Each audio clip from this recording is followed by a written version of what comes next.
मैं हृदय से आभारी।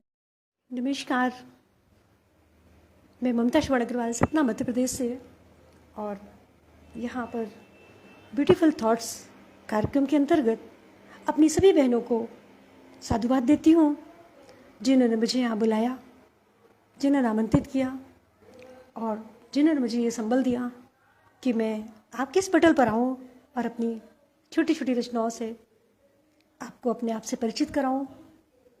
तो मैं हृदय से आभारी हूँ संस्था की सभी अधिकारी बहनों, पदाधिकारी बहनों, आदरणीय तनुजा जी, आदरणीय दिव्यांजलि जी और जो भी बहनें होंगी, मैं सभी का नाम नहीं जानती हूँ। सभी को मैं हृदय से साधुवाद देती हूँ और आने वाले नए वर्ष की बहुत बहुत शुभकामनाएं देती हूँ।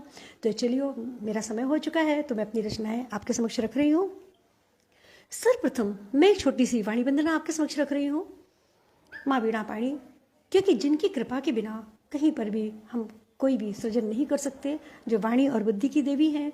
तो आप सभी को नमन वंदन करते हुए, माँ वीणा पाणी को नमन वंदन करते हुए मैं छोटी सी रचना पढ़ने जा रही हूँ। हे वीणा पाणी जग कल्याणी, हे वीणा पाणी जग कल्याणी, हे कमल आसनी अज्ञान निवारणी।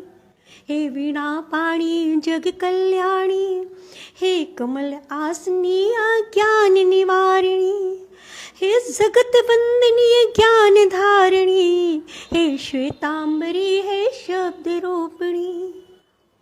हे वीणा पाणी जग कल्याणी, हे कमल आसनी अज्ञान निवारणी, हे जगत वंदनीय ज्ञान धारणी, हे श्वेतांबरी, हे शब्द रूपिणी। माँ ज्ञान भरो अज्ञान हरो, माँ ज्ञान भरो अज्ञान हरो, अंतस का सारा अभिमान हरो। और को मेरी माँ करके दीपित, और को मेरी माँ करके दीपित, मुझ में यह अनुपम वरदान भरो। आज आपसे करो विनय माँ, आज आपसे करो विनय माँ, स्वीकार करो जननी नमन मेरा। हे हंस वाहिनी ज्ञान दायिनी, हे हंस वाहिनी स्वर प्रदायिनी, हे हंस वाहिनी स्वर प्रदायिनी। पटल पर हमारे दिव्यांजलि बहन उपस्थित हैं और ब्यूटीफुल थॉट्स के नाम से जो भी उपस्थित है, आप दोनों को पुनः हृदय से नमन वंदन करते हुए मैं अपनी अगली रचना पर आती हूँ। मैं आपको थोड़ा सा बता दूँ कि आज का दिवस मैंने ही चयन किया था, बट कुछ ऐसा होता है जीवन में कि जो हम सोचते हैं वैसा नहीं होता है। आज मुझे कहीं और आना पड़ा तो मैं उनकी छत पर बैठ कर ही कर रही हूँ।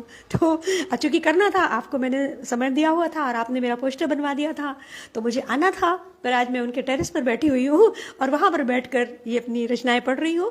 तो चलिए, पुनः पुनः स्वागत करते, अभिनंदन करते, वंदन करते हुए मेरी एक रचना है मेरे साईनाथ पर।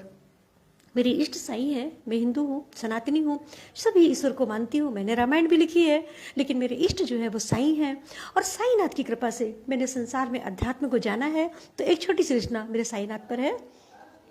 कैसे शुक्र मनाऊं साईं, कैसे शुक्र मनाऊं साईं, मैं तेरे एहसानों का, आज भरा है दामन तूने मेरे दिल के अरमानों का।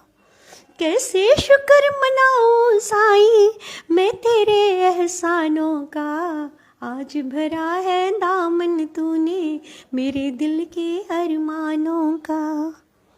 मैं आई थी द्वारे तेरे, मैं आई थी द्वारे तेरे, लेकर अपनी झोली खाली। जब मैं साईं के द्वार पर गई थी मेरे पास कुछ भी नहीं था और आज सब कुछ है। मैं आई थी द्वारे तेरे, लेकर अपनी झोली खाली, तूने कर दिया मखमल उसको जो थी कितने पैबंदों वाली। इतना कुछ दे दिया है तूने, हे साईं, इतना कुछ दे दिया है तूने, पर दर्प न देना धनवानों का, आज भरा है दामन तूने मेरे दिल के अरमानों का। तू है दाता, तू है दायक, तू है दाता, तू है दायक, तेरे जैसा कोई न दूजा। तू है दाता तू है दायक, तेरे जैसा कोई न दूजा। तू बनता है साथी सबका, जिसने भी है मन से पूजा। तुझको पाप शेष रहाना, तुझको पाप शेष रहाना, भाव मान अपमानों का। आज भरा है दामन तूने मेरे दिल के अरमानों का। छोटा सा है दिल मेरा ये, छोटे छोटे भाव मेरे। छोटा सा है दिल मेरा ये, छोटे छोटे भाव मेरे। ध्यान चाहूँ साईं तुझे मैं, ध्यान लगाऊं शाम सवेरे। पर पल में विचलित हो जाऊं, पर पल में ही विचलित हो जाऊं। भय आ जाता तूफानों का, आज भरा है दामन तूने मेरे दिल के अरमानों का। अंतिम बंद है इस रचना का। अब एक अर्ज है साईं मेरी, अब एक अर्ज है साईं मेरी, मुझको देना प्यारे अपूर। चाहे कितनी करूं मैं भूले, पर तुम ना करना मुझे दूर। दर्द सुनाते भक्त तुम्हें, दर्द सुनाते भक्त तुम्हें, तुम सुनते दर्द दीवानों का। आज भरा है दामन तूने मेरे दिल के अरमानों का। कैसे शुक्र मनाऊं साईं मैं तेरे एहसानों का। आज भरा है दामन तूने मेरे दिल के अरमानों का। पटल पर सभी का पुनः पुनः नमन बंदन करते हुए अपनी एक हास्य रचना पर आती हूँ। अच्छी लगी कि आपको, थोड़ा ध्यान चाहूँगी आप सभी का। पढ़ी लिखी बुद्धि। हमारी आज की बच्चियाँ बहुत पढ़ लिख जाती हैं ना, तो कई बार तो ऐसा होता है कि इतना पढ़ती है कि अंतरिक्ष तक पहुँच जाती हैं और छोटी छोटी चीज़ें समझ नहीं पाती है। ऐसी एक हास्य रचना है, आपके समक्ष रख रही हूँ, पढ़ी लिखी बुद्धि। थोड़ा ध्यान चाहूँगी क्योंकि जब आप पूरी रचना सुनेंगे ना तभी आपको मजा आएगा। तो चलिए, मेरी रचना है पढ़ी लिखी बुद्धि। हास्य रचना ये। एक झगड़ालू पति पत्नी का, एक झगड़ालू पति पत्नी का, आओ आपको हाल दिखाए। झगड़ालू थी पत्नी, थोड़ा ज्यादा झगड़ालू थी। एक झगड़ालू पति पत्नी का, आओ आपको हाल दिखाए। कैसे कैसे होते उनमें झगड़े, उसकी एक झलक दिखलाए।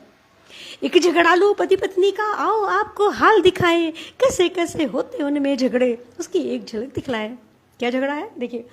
एक दिन तंग हो पति बोला, पत्नी से तंग होकर पति बोलता है। एक दिन तंग होकर पति बोला, कहाँ मिले मुझे चैन की सांस। एक दिन तंग होकर पति बोला, कहाँ मिले मुझे चैन की सांस। क्या जतन करूंगी अब रह पाऊं शांति के साथ। एक दिन तंग होकर पति बोला, कहाँ मिले मुझे चैन की सांस। क्या जतन करूंगी अब मैं रह पाऊं शांति के साथ। इतना सुनना था पत्नी का कि, इतना सुनना था पत्नी का कि बिफर कर वो बनी शेरनी। इतना सुनना था पत्नी का कि विफर कर वह बनी शेरनी। बोली, आज समझ में आई मुझको तेरे दिल की कथनी करनी। वो सोची शांति कोई औरत है, क्या बोलती है। इतना सुनना था पत्नी का कि विफर कर वह बनी शेरनी। आज समझ में आई मुझको तेरे दिल की कथनी करनी। बिना किस शांति की बात करे तू, पत्नी कहती है, किस शांति की बात करे तू, पेट में आत ना मुख में दांत। उनके पड़ोस में शांति काकी रहती थी, थोड़ा बुजुर्ग थी, वो समझती है वो शांति की बात कर रहा उसका पति। क्या कहती है वो, किस शांति की बात करे तू, पेट में आत ना मुख में दांत। कैसी बुद्धि हुई तुम्हारी अब मुझे छोड़ रहो शांति के साथ। पत्नी कहती है, किसी शांति की बात करे तू, पेट में आत न मुख में दांत। कैसी बुद्धि हुई तुम्हारी मुझे छोड़ रहो शांति के साथ। सुनकर पत्नी की दलील पति, सुनकर पत्नी की दलील पति, क्या बोले कुछ समझ न आए। कैसी मूर्ख से पड़ा है पाला, कौन इसे अब आ समझाए। जब पत्नी ने ऐसी दलीलें दी, वो बेचारा सोचा अब इससे क्या कहना है। तभी आ गई शांति काकी जी। शांति काकी पड़ोस में रहती थी, छोटी छोटी बातों में आ जाती थी घर। तभी आ गई शांति काकी जी, बोली होली पर ये कैसा झगड़ा। तभी आ गई शांति काकी जी, बोली होली पर ये कैसा झगड़ा। दोनों में दिखे 36 का आंकड़ा, झगड़ा हुआ है लगता तगड़ा। क्या बोलती है, तभी आ गई शांति काकी जी, बोली होली पर ये कैसा झगड़ा। दोनों में दिखे 36 का आंकड़ा, झगड़ा हुआ है लगता तगड़ा। तो वो पत्नी क्या बोलती है, सुनिएगा। तुम ही झगड़े की हो जड़ काकी, तुम ही हो झगड़े की जड़ काकी। फैलाई अशांति बनकर शांति, तुमको चाहे ये पति हमारा, कैसे ना होवे घर में अशांति। देखिए तो वो क्या बोलती है काकी, सारी बातें सुनकर काकी जी, सारी बातें सुनकर काकी जी मन ही मन में मुस्काई और बड़े प्यार से बिठा पास में उनके घर की आग बुझाई। कैसी आग बुझाई? बोली, बेटा शांति नहीं है कोई नारी, शांति नहीं है कोई नारी जो तुम पर आ पड़ती भारी, शांति नहीं है कोई नारी जो तुम पर आ पड़ती भारी, शांति तो है अंदर का सुकून, तुम पढ़े लिखों की यही बीमारी। बोलती है, शांति नहीं है कोई नारी जो तुम पर आ पड़ती भारी, शांति तो है अंदर का सुकून, तुम पढ़े लिखों की यही बीमारी। अंग्रेजी पढ़ पढ़ कर तुम बच्चे, अंग्रेजी पढ़ पढ़ कर तुम बच्चे भूल गए हो हिंदी की उक्ति, यह तो एक कहावत है जो कहलाती है लोकोक्ति। माफ करो अब काकी जी, अब वो पत्नी बोलती है, माफ करो अब काकी जी, माफ करो तुम प्रीतम जी, बिन समझे अब मैं ना बोलूंगी ना हिंदी ना अंग्रेजी जी, ना हिंदी ना अंग्रेजी जी। क्या बोलती है? अब मैं ना हिंदी बोलूंगी ना अंग्रेजी बोलूंगी, मुझे समझ में आ गया है कि हिंदी बड़ी कठिन है और हमारे समझ से परे है। तो चलिए पटल पर पुनः सभी का आभार करते हुए मैं अपनी एक अगली रचना पर आती हूँ। मेरी रचना एक ऐसी रचना है कि 9 वर्ष वो की भाषा, बट बंद करो ये द्वार। रचना थी, रचनाएं तो बहुत है मेरे पास, लेकिन हुआ क्या था, मैंने गलती में अपना हॉटस्पॉट चालू नहीं किया था, तो मुझे लग रहा है कि कहीं ऐसा ना हो कि मेरा फ़ोन बीच में बंद हो जाए। तो मैं आप सबसे विदा लेती हूँ। और आज पटल पर बहुत सारे लोग थे, मैं तो नाम भी नहीं देख पाई, मैंने संख्या देखी 30 की संख्या थी। तो मेरा हृदय से अपने सभी श्रोता बंधु भाई बहनें जो भी उपस्थित रहे हों, मैंने ध्यान नहीं दिया, बस मुझे दिव्यांजलि जी, सरोज जी और निर्मला दीदी 3 लोग के नाम दिख रहे थे। तो मैं सभी को हृदय से आभार करते हुए यही कहूंगी कि आपका पटल बहुत ही प्यारा पटल है। मैं आपके पटल से बहुत दिनों से जुड़ी हूँ, नर और नारायणी, क्या नारी तो नारायणी पटल से। दिव्यांजलि बहन, आपको भी बहुत बहुत आभार देती हूँ, आपने मुझे इस प्यारे से पटल पर आने का निमंत्रण दिया। और तनुजा बहन और जो लोग भी है, सभी को मैं हृदय से अपनी आत्मीयता देते हुए अपनी वाणी को विराम देती हूँ। आप सभी को पुनः पुनः धन्यवाद कहूँगी। और मेरी 2 दीदियाँ यहाँ उपस्थित थी, निर्मला दीदी और सरोज दीदी, उन्हें भी मैं हृदय से आभार करती हूँ। आप सभी को पुनः पुनः आभार करते हुए जय श्री राम।